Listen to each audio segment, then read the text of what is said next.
부탁드리겠습니다. 제가 한번 기도하겠습니다. 하나님 아버지, 오늘도 우리에게 주실 하나님의 말씀을 기대합니다. 우리의 마음과 우리의 귀와 우리의 눈을 활짝 열고 하나님의 말씀 속에서 주님의 음성을 듣고 하나님의 그 선하심과 아름다움을 밝히 보는 복된 시간 되게 하여 주옵소서.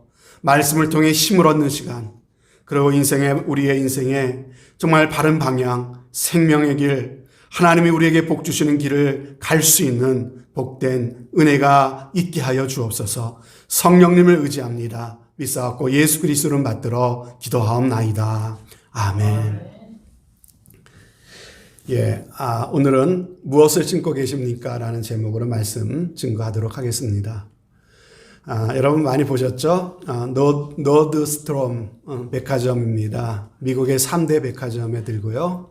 그리고 세계 7대 백화점에 든다고 합니다. 미국에 200여 개, 아마 지금은 더 늘어났을 거라고 생각되는데 이 매장을 운영하고 있고요. 이 백화점 특별히 고객 서비스, 고객 만족의 대명사로 이렇게 일컬어집니다. 이 백화점이 유명해진 이유가 있어요. 1970년도에 알래스카에 있는 페어뱅크스에 있는 이 한 지점에서 일어났던 일이랍니다. 한 손님이 오랫동안 사용해서 다른 그 자동차 타이어 2개를 들고 이 백화점에 왔습니다. 그리고 이 타이어가 마음에 들지 않는다고 환불해달라고 요구를 하는 겁니다. 여러분, 쓰다가 다른 그 타이어를 갖고 와서 환불해달라고 하다니 보통 백화점 같으면 어림도 없는 그런 얘기입니다.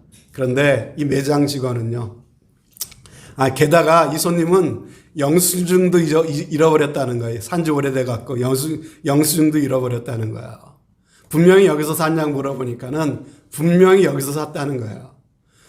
그런데 여러분, 영수증이 없으니까 언제 샀는지, 얼마에 샀는지 알 수가 없으니 어떻게 환불을 해줍니까? 그러나 이 매장 직원은요, 친절하게 얼마를 지불하셨는지, 얼마에 사셨는지를 묻습니다. 그러자 그 손님이 29불이라고 대답을 했고 29불을 환불을 해 주었습니다. 여기까지도 믿기지가 않는데 더 믿기 힘든 사실이 한 가지 더 있습니다. 그것은 뭐냐면요, 이 백화점은 자동차 타이어를 파는 매장이 없다고 하는 것입니다. 무슨 말입니까? 팔지도 않은 물건을 갖고 와서 환불을 해달라고 억지를 부리는 손님이 있었고 그 손님에게 요구하는 대로 그 환불을 해 주었던 이 사건. 여러분, 이 사건은요, 이 노드스트롬 백화점의 서비스 정신을 그대로 보여주는 아주 유명한 일화가 되었습니다. 그런데 이 사건이 점점 알려지게 된 것이죠. 이 일로 말미암아 이 백화점은 세계에 있는 소비자들한테 엄청난 사랑을 받게 되는 계기가 되는 것입니다. 그래서 더 큰 백화점으로 성장하는 그런 계기가 되었다라고 하는 것이죠. 그리고 이 타이어를 환불해 주었던 이 직원은 이 백화점에서 아주 신화적인 존재가 되었다라고 합니다. 한 직원이 베풀어 주었던 29달러의 친절이 돈으로는 계산도 할 수 없는 이 백화점의 이미지와 그리고 이 백화점의 성공의 가치로 돌아오게 되었다라고 하는 것입니다. 친절이라고 하는 씨앗을 심었고요. 그리고 그 심은 씨앗이 열매가 되어서 돌아온 경우를 말씀을 드렸습니다. 여러분, 저와 여러분들은 오늘도 나도 모르는 사이에 무언가를 심고 있습니다. 그것이 의도가 되었던지 의도되지 않았던지 간에 우리가 알고 있던지 모르고 심었던지 간에 심은 것에 대한 결과, 그 결과가 오늘 나의 인생 그리고 우리 자녀들의 인생에 고스란히 돌아오고 있다라고 하는 것입니다. 오늘 우리가 현재라고 하는 상황 속에 살고 있는데요. 이 현재라고 하는 것을 바꾸기는 참 쉽지를 않습니다. 왜 그렇습니까? 현재라고 하는 상황은 과거의 산물이기 때문에 그렇습니다. 그렇지만은 내가 과거를 바꿀 수 있다면은요, 현재를 바꿀 수 있을 텐데 과거는 바꿀 수 없지 않습니까? 그러니까 현재를 바꾼다는 것은 참 어렵습니다. 그런데 여러분, 현재는 우리가 바꿀 수 없을지라도 우리의 미래는 바꿀 수 있지 않겠습니까? 미래를 바꾸기 위해서는 우리의 현재를 바꾸면 되는 거 아닙니까? 현재에 우리가 선한 것, 좋은 것, 아름다운 것을 심으며 살아간다면요, 우리의 미래는 분명 더 좋은 아름다운 것을 거두는 우리의 미래가 될 줄로 믿습니다. 오늘 우리가 읽은 말씀을 통해서 하나님은 이런 말씀을 우리에게 주고 계시는 것이죠. 7절 말씀입니다. 사람이 무엇으로 심든지 그대로 거두리라 라고 하는 말씀이요. 우리는 이 말을 통해서, 우리의 생각을 통해서, 또 우리의 말을 통해서, 우리의 어떤 행동을 통해서 무엇인가를 심었을 때 그것이 의도되었든지 되지 않았든지 간에 하나님은 반드시 그것을 심은 대로 거두게 하신다라고 말씀하고 계시다는 것입니다. 여러분, 정말 그럴까요? 정말 심은 대로 거두는 걸까요? 정말로 우리가 살면서 뭔가를 심으면 심은 대로 우리는 거두는 삶을 살게 되는 것 맞습니까? 여러분, 성경을 통해서 우리가 한번 확인해 보기를 원합니다. 하나님께서는 사무엘서가 시작되는 초반에 사무엘서 전체를 보여주는 그 한 가지의 원리를 우리에게 말씀해 주고 계십니다. 그것이 바로 사무엘상 2장 30절 후반절에 나오는 이 구절입니다. 이 구절이 사무엘서 전체를 관통하고 있는 원리라고 하는 것이죠. 자, 여기에 보면 나를 존중히 여기는 자를 내가 존중히 여기고 나를 멸시하는 자를 내가 경멸히 여기리라 라고 하는 말씀입니다. 그래서 이 사무엘서를 쭉 읽어보면은 하나님을 존중했던 사람들과 하나님을 멸시했던 사람들, 두 종류의 사람들을 계속해서 대조하면서 비교하면서 이 사무엘서가 쓰여지고 있다라고 하는 것이죠. 첫 번째 나오는 사람이 바로 엘리 제사장과 그 가문을 이야기합니다. 엘리는 자기 아들들을 제사장으로 삼았죠.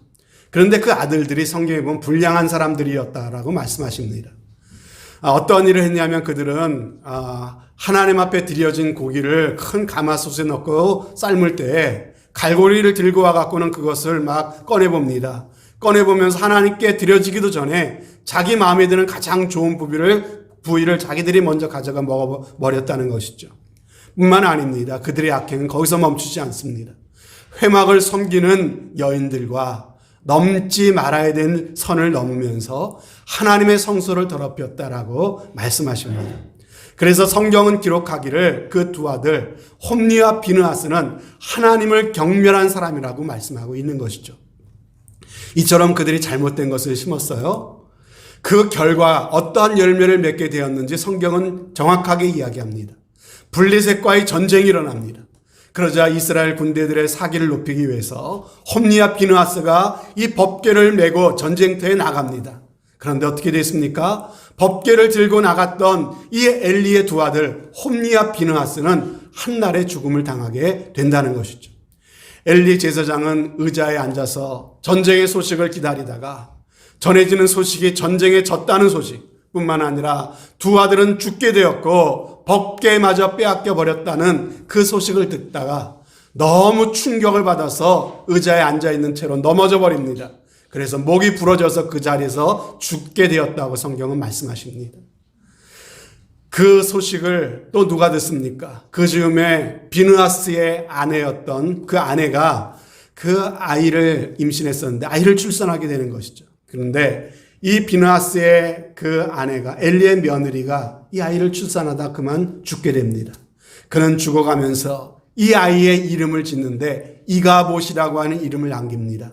이가봇이라고 하는 이름의 뜻이 무엇입니까? 하나님의 영광이 떠났다. 하나님의 영광이 우리 가정에서 떠나버렸다라고 하는 이름을 지으면서 비참하게 죽어갔다고 하는 것이죠. 여러분, 왜 하나님께서는 엘리 제사장이라고 하는 이 한 가정의 비극적인 스토리를 사무엘서를 시작하면서 자세하게 소개하고 있는 것일까요?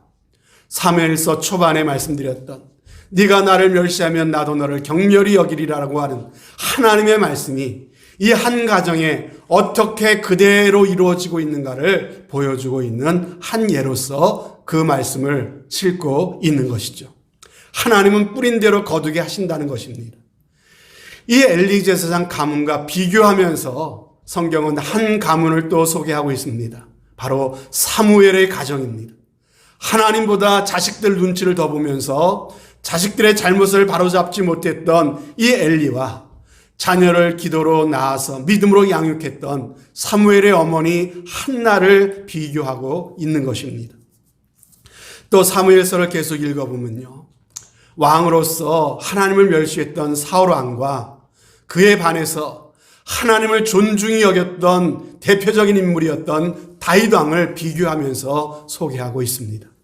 이 스토리 안에서 하나님을 존중하는 사람을 하나님께서 어떻게 복을 주시는지, 하나님을 멸시하는 사람들을 하나님께서 어떻게 다루어 가시는지를 사무엘 상에서부터 역대기에 이르기까지 그렇게 우리에게 말씀해 주고 있는 것입니다.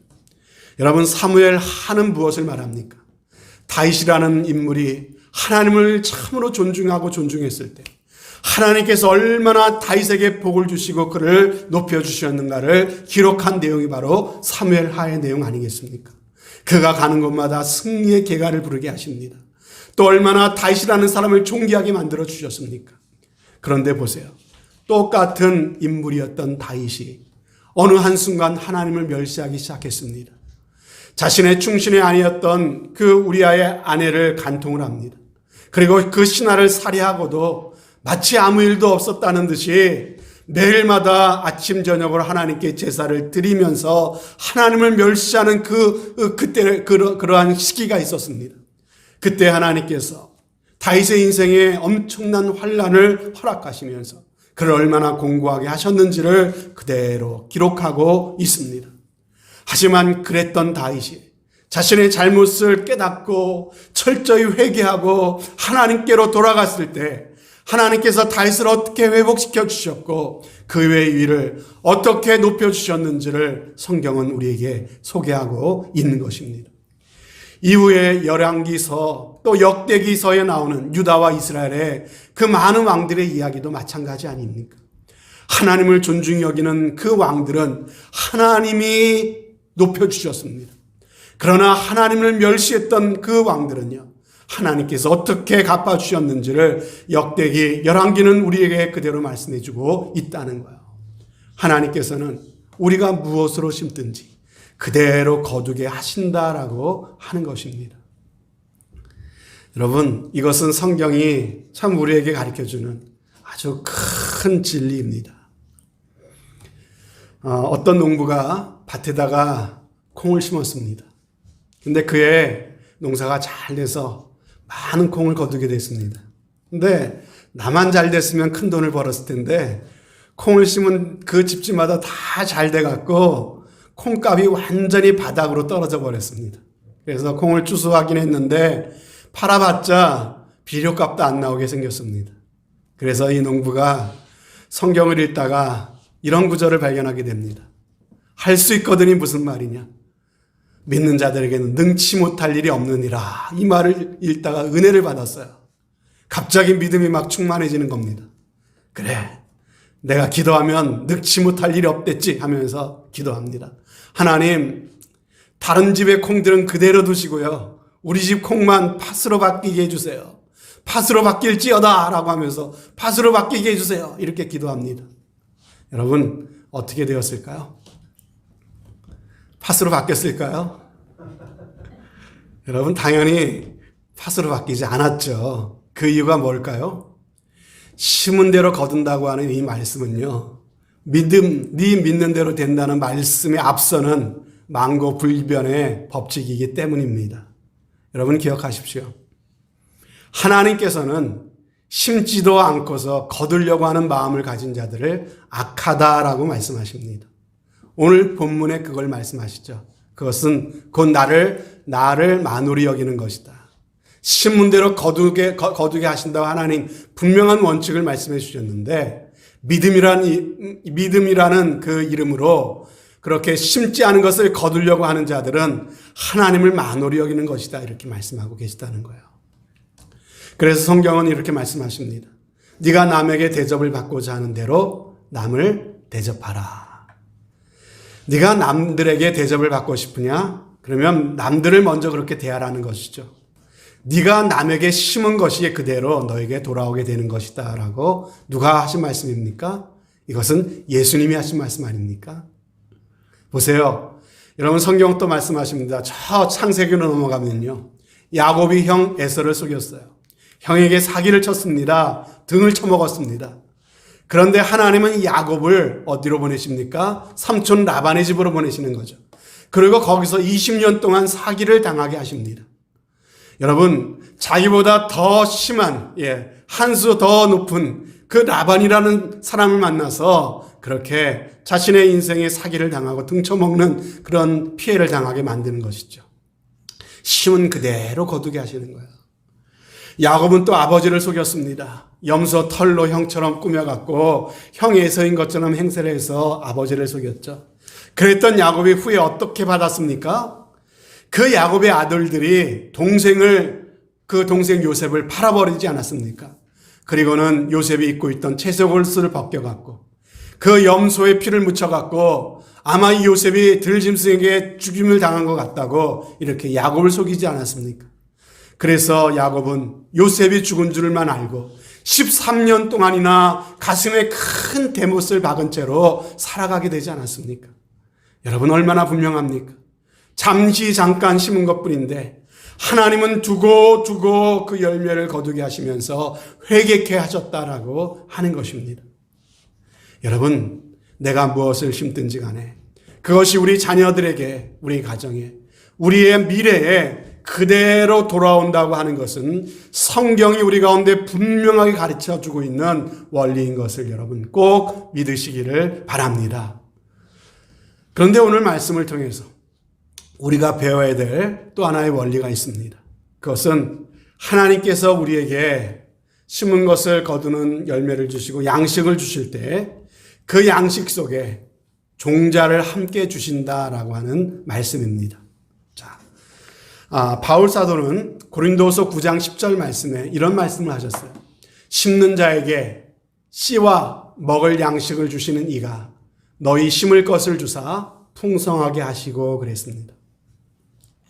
심는 자에게 그 열매를 주시는데 그 열매에는 뭐가 있다고요? 씨와 먹을 양식이 있다라고 이것을 구분해서 말씀해 주십니다. 하나님은 우리에게 내가 먹어 치울 것만 주시지 않는다는 거예요. 하나님이 주시는 것들 중에는, 하나님 주시는 양식 중에는 심어야 되는 종자도 같이 주신다라고 말씀하고 계신 것입니다. 여러분, 그 심어야 될 종자가 무엇일까요? 하나님께 돌려드려야 될 부분. 특별히 하나님께서 이건 내 것이다라고 말씀하신 부분 있잖아요. 바로 그것이 성경은 10의 1조다라고 말씀하고 있다는 것이죠. 우리에게 양식과 종자를 함께 주셨다는 것, 이것이 하나님의 원리라는 겁니다. 그런데 우리가 어떻게 살 때가 있냐면요. 하나님께서 심으라고 주신 것까지 우리가 다 먹어버릴 때가 있다는 거예요. 여러분, 씨를 심어야지 미래가 있는 겁니다. 씨를 심지 않으면 미래가 암울한 겁니다. 그런데 우리의 문제는 하나님 우리에게 양식을 주실 때 심을 종자까지 주셨는데 심지 않고 그것까지 먹어버리는 문제가 있다는 거예요. 그래서 말라기 3장 10절에 우리에게 이런 말씀을 주지 않으셨습니까? 만군의 여호와가 이르노라 너희의 온전한 11조를 창고에 들여 나의 집에 양식이 있게 하고 그것으로 나를 시험하여 내가 하늘문을 열고 너희에게 복을 쌓을 곳이 없도록 붙지 아니하나 보라. 이 10의 1조를 하나님께 드려서 심어보랍니다. 그래서 내가 너희에게 복을 주나 주지 않나 나를 한번 시험해 보라까지 그렇게까지 하나님께서 말라기 선지자를 통해 말씀해 주고 계시는 것입니다. 여러분 중에 자꾸 여러분의 인생이 공공해지는 분 계십니까? 손대는 일들마다 안 풀리고 어려워지는 분 계십니까? 내가 왜 이렇게 힘든 인생을 살아가는가? 한번 하나님 앞에 깊이 기도하며 돌아보신 적이 있으십니까? 여러분, 나는 왜 이렇게 늘 궁핍하고 늘 빈그릇 적자 인생인지 그 이유를 여러분 한번 생각해 보셨습니까? 혹시 하나님이 심으라고 너희의 미래를 준비하라고 주신 것인데 그것을 먹어버리는 그러한 삶은 살아가고 있지 않은지, 힘들수록 어려울수록 우리는 이대로는 살 수 없기 때문에 우리의 미래를 위해서 심는 사람이 되어야 된다고 우리에게 말씀하고 계시는 것이죠. 여러분, 물질뿐만이 아닙니다. 시간도 그렇습니다. 하나님이 우리에게 주신 시간 중에서는요, 우리가 써야 될 시간도 있지만은요, 그 중에는 분명히 심어야 될 시간도 우리에게 함께 주신다라고 하는 것이죠. 그래서 여러분, 그래서 우리가 주일날 시간을 구별해서 하나님 앞에 이렇게 예배를 드리고 있는 거 아니겠습니까? 그리고 참 신실하신 어떤 분들은요, 하나님 주는 시간의 11조도 내가 하나님께 드리겠다고 서원하고 그렇게 살아가려고 노력하시는 분들도 계십니다. 그래서 시간의 11조를 들여서 하나님을 예배하고 그 시간을 들여서 말씀 읽고 기도하며 그 시간을 들여서 하나님의 교회와 그리고 이웃들을 돌아보고 섬기는 삶을 살아가시는 분들이 계시는데요. 참으로 하나님이 기뻐하시는 삶을 살아가시는 분들이라고 저는 믿습니다. 하나님께서 그 믿음대로 심은 대로 풍성하게 거두게 하실 줄로 저는 믿습니다. 중국에서 사역하시는 어떤 선교사님이 이런 보고를 하신 적이 있다 그래요. 그곳 사람들이 감자를 수확하면은요, 그 크고 실한 감자들은 다 먹는답니다. 그리고 가장 못나고 조그만 감자들을 종자로 삼아 심는데요. 그것을 보고 선교사님이 알려주었답니다. 우리나라에서는 감자를 거두면 적은 것은 먹고 크고 좋은 것은 종자로 삼아 심습니다. 그래서 중국 농부들이 그걸 배워가지고요. 그때부터 작은 것은 먹고 큰 거 좋은 걸 심었더니 해가 갈수록 더 큰 감자를 맺게 되었다라고 하는 그런 보고가 있습니다. 여러분, 현재의 삶이 만족스럽지 못할수록 우리가 무엇을 심을까에 더욱더 집중하는 삶을 살아가는 것이 지혜인 줄로 믿습니다. 우리의 미래는 지금 우리가 무엇을 투자하는가, 무엇을 심느냐에 따라 우리의 미래가 달려있기 때문에 그렇습니다. 마지막으로 하나님께서 오늘 주시는 말씀은 9절입니다. 우리가 선을 행하되 낙심하지 말지니 피곤하지 아니하면 때가 이름에 거두리라 그랬어요. 여러분, 내가 이렇게 정말 하나님께 심을 것을 구별해서 좋은 것을 하나님 앞에 심었는데 시간의 11조도 하나님께 드렸는데 하나님의 교회를 섬기고 참 봉사도 하고 열심히 했는데 그런데도 왜 나에게는 참 풍성한 열매가 맺혀지지 않는가, 이런 고민과 낙심을 하시는 분들이 계시다는 거예요. 여러분, 왜 봉사도 있고 헌신도 있고 기도도 있는데 왜 삶이 나아지지 않습니까? 성경은 거기에 대해 우리에게 뭐라고 답하냐면요, 그럴 때 낙심하지 말라는 말씀을 하고 계시는 겁니다. 낙심하지 말랍니다. 왜 낙심하지 말라고 말씀하십니까? 때가 이르러야 거두게 된다라는 말씀이에요. 여러분, 이 때라고 하는 것을 두 가지로 생각해 볼 수 있는데 이것은 공간의 문제로 생각해 볼 수가 있습니다. 우리가 하나님 말씀대로 살면서도 왜 낙심하게 되냐면요, 우리가 이 동쪽에서 심었는데 열매가 동쪽에 거둬질 줄 알았는데 하나님은 여기서 열매를 맺게 하지 않고 서쪽에서 열매를 맺게 하실 때가 있기 때문에 그렇다라고 하는 것이에요. 내가 이분을 도와드렸는데 이분이 나에게 나에게 도움을 주는 게 아니라는 것이죠. 나는 이분을 도와드렸는데 하나님의 도움이 다른 사람을 통해서 나에게 오더라라고 하는 것이죠. 성경에 보면 이런 말씀이 있죠. 마태복음에 보면 나를 인하여 너희가 너희를 욕하고 핍박하고 거짓으로 너희를 거스려 모든 악한 말을 할 때에는 너희에게 복이 있나니 기뻐하고 즐거워하라. 하늘에서 상이 큼이라 라고 하는 말씀이 있습니다. 무슨 말입니까? 네가 정말 믿음으로 살려고 하나님의 말씀을 지키려고 손해본 것 있지. 복음 전하려고 하다가 네가 오해받고 창피당한 적 있지. 그럴 때 기뻐하랍니다. 그러면서 뭐라고 말씀하시는 겁니까? 반드시 열매를 거두게 하신다는 거예요. 네가 지금 어려움을 당하고 창피를 당하고 핍박을 당하고 열매가 없는 것처럼 보이지만 그렇지 않답니다. 반드시 열매를 주신답니다. 반드시 거두게 하신답니다. 그런데 어디서 거두게 하신다고요? 천국에서 거두게 하신다고 말씀하세요. 내 아버지 나라에서 너의 상이 클 것이다 라고 말씀하고 계시는 것이에요. 여러분, 우리가 이 땅에서 정말로 하나님 말씀 붙잡고 믿음으로 살려고 하면 무조건 잘 돼야 되는데 그렇지 않고 어려움을 당할 때가 있어요. 이럴 때 하나님께서 우리에게 너에게 반드시 열매를 줄 텐데 하늘나라에서 너에게 썩지 않을 것으로 너에게 안겨주겠다고 말씀하고 계시는 거예요. 그때에는 내가 너에게 생명의 면류관, 영광스러운 승리의 면류관을 주겠다는 겁니다. 그때 너가 나와 함께 하나님의 우편 보좌에 앉아서 나와 함께 왕노릇할 날이 올 것이라고 말씀하고 계시는 거예요. 그러므로 주님은 낙심하지 말래요. 바로 공간의 문제를 말씀하고 있는 것입니다. 또 한 가지의 문제죠. 바로 시간의 문제예요. 시간의 문제. 오늘 뿌리고 미래에 거두는 것이에요. 청년기에 뿌리고 노년에 거두는 것이에요. 부모 세대에 뿌리고 자식 세대에 거두는 것이에요. 바로 이러한 때의 간격이 있기 때문에 이러한 고민이 있을 수 있다는 것이죠. 여러분 잘 아시는 목사님이시죠? 예, 분당 우리 교회 이찬수 목사님입니다. 그 동성애에 대한 입장이 분명하지 않다고 무슨 비판하시는 분들이 계셨는데 저는 그렇게 보지 않습니다. 이분 분명히 동성애에 대해서 반대 의견을 가지신 분이십니다. 당연하죠.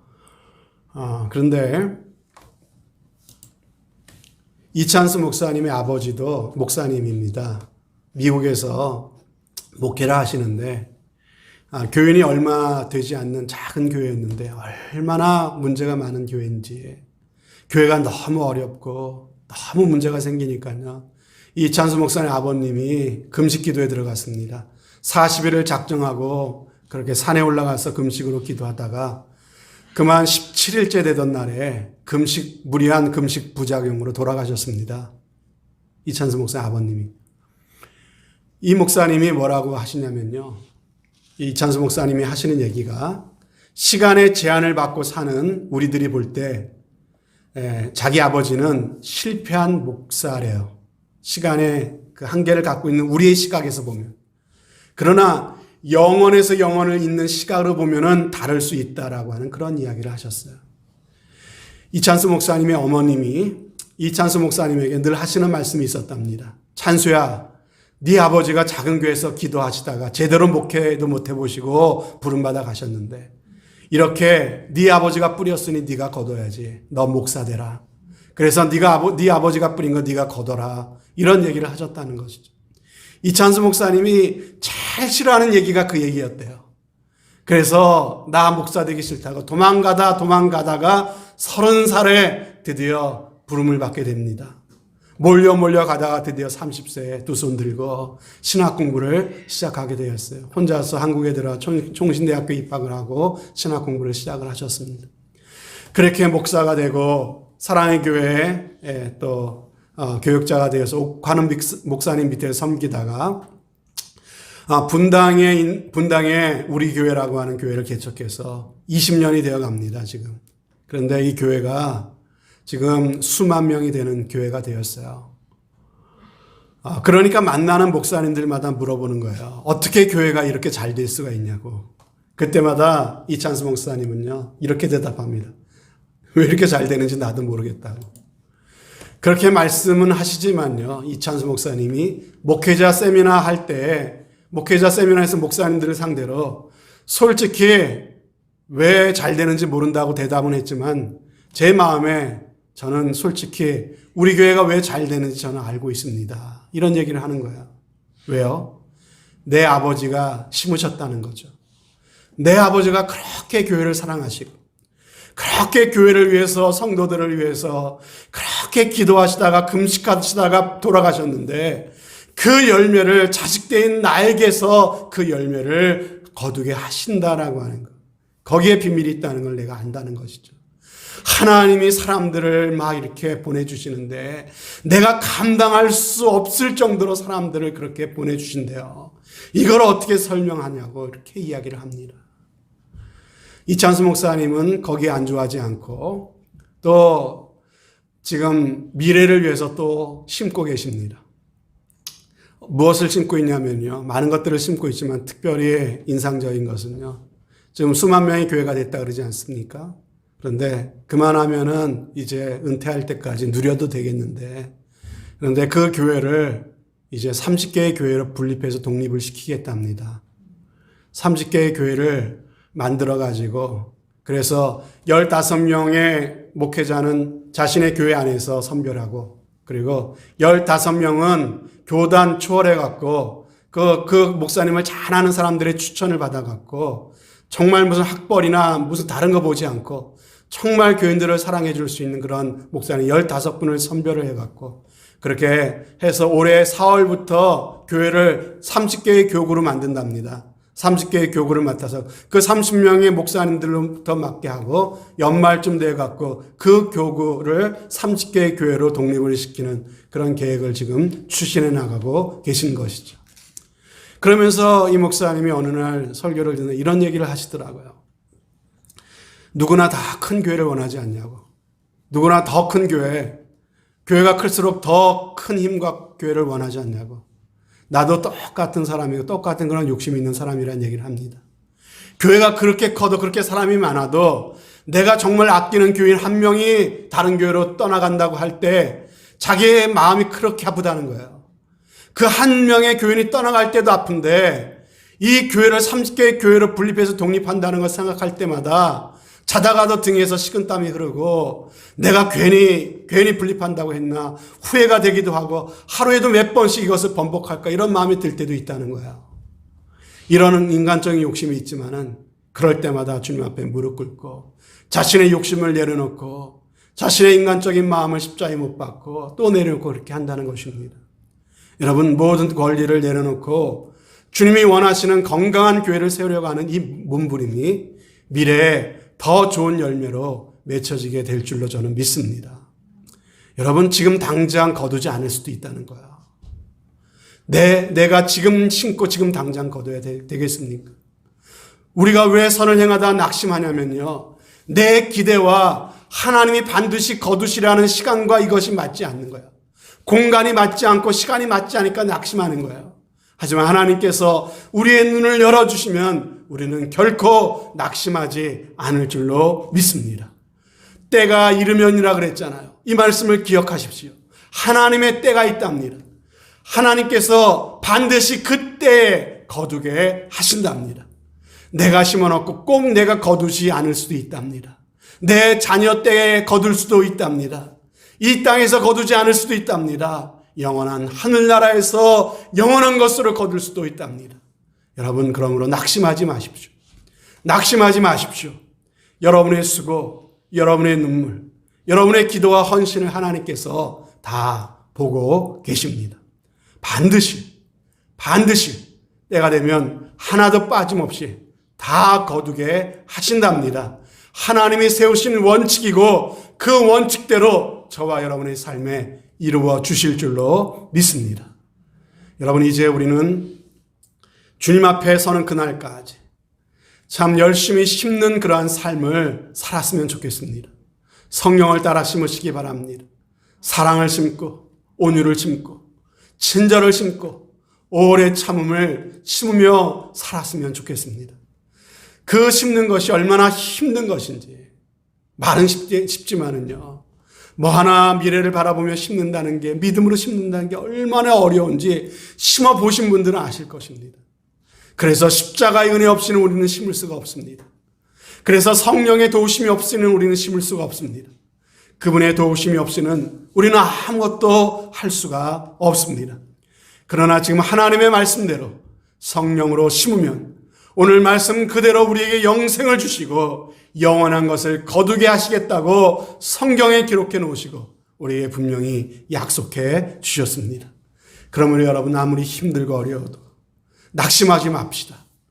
오늘이라고 하는 시간에 믿음으로 심고 기도와 인내로 주님이 약속하시는 밝은 미래를 준비하며 살아가시는 저와 여러분들 더욱더 되어주시기를 올 2021년도를 시작하면서 이런 마음으로 올 한 해 살아가리라 다짐하시는 저와 여러분들 꼭 되어주시기를 주님의 이름으로 축원드립니다.